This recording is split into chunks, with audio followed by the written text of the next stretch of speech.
Şehidim var vətən Azərbaycanım.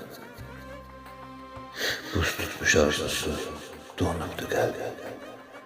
Uca dağlarının qarasqınında, vətənin yolunda qoyubdu qəlbim. Təxrisinə 10 gün qalmış, tarixə çevrildi həmin ömrüstəm. Bağlı qaldı xonçaları bəzəkdə, yarına pay düşdü ayrılıq madəm. Ananın fəryadı dağları yardı, ata boynun büküb ağladı dərddən. Babanın o titrək səsi idi sanki, şəhid balam deyib göyü titrədən. Sındı qol qanadı, uçdu dayağı, inləyib qardaşın çağırdı qardaş.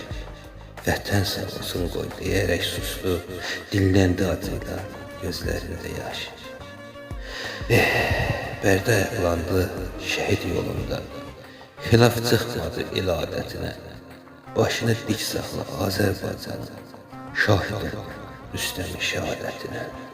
Şahid ol Rüstəmin şəhadətinə.